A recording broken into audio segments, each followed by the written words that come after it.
Landerneau est une ville chargée d'histoire. Le pont habité de Rohan en est le joyau. Un pied en Cornouailles, l'autre dans le Léon, le pont habité a une riche histoire à raconter. Entre l'eau douce du fleuve Elorn et l'eau salée de l'océan, le pont de Rohan tel qu'il existe actuellement a été construit en 1510. C'est l'un des tout derniers ponts habités d'Europe. On a l'habitude plutôt de ponts comme étant des ouvrages dégagés et qui finalement donnent à voir le cours d'eau qu'on traverse. La particularité du pont de Landerneau, c'est en fait de disparaître lorsqu'on le franchit. On ne le voit que de l'extérieur. Il sert donc à franchir ce fleuve côtier et il a été implanté donc vraiment à un point stratégique, à un nœud de communication, d'échange, où on a attesté un pont dès les années 1330.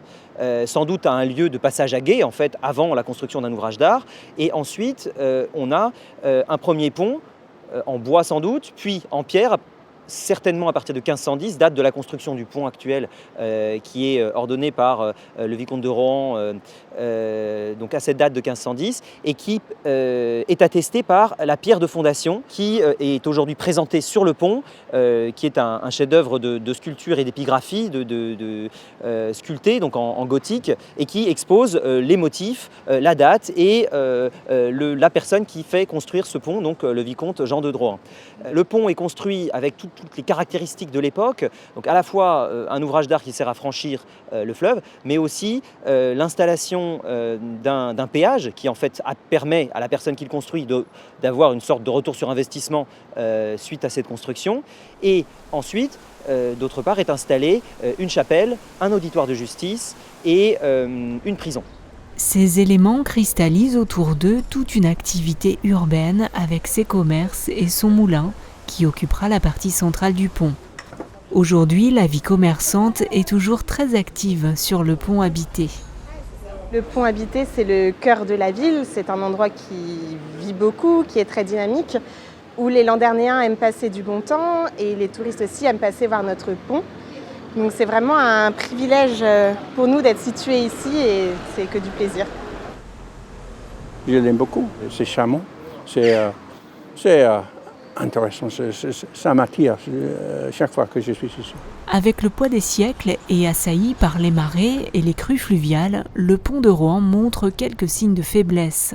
En août 2021, une brèche ouverte a suscité de nombreuses craintes. Il y a eu, je pense, une prise de conscience. Alors évidemment, ce pont, pour nous, c'est un symbole fort, mais peut-être pas encore suffisamment. Et cet événement-là a encore boosté notre motivation pour mettre en valeur ce pont, déjà pour connaître les désordres qui sont survenus et puis les futurs désordres potentiels, pour les corriger et puis pour mettre en valeur ce pont. Une demande de classement au titre des monuments historiques a été portée en commission nationale tout récemment par les services de l'État à la demande de la commune et du département et qui donc va faire l'objet prochainement d'une procédure de classement au titre des monuments historiques intégrale. Il faut que tous les visiteurs, on va dire du Finistère Nord, se doivent de passer sur le pont habité de Landerneau et avoir un pied en Léon et en Cornouailles et connaître cette histoire qui est unique en France et unique en Europe.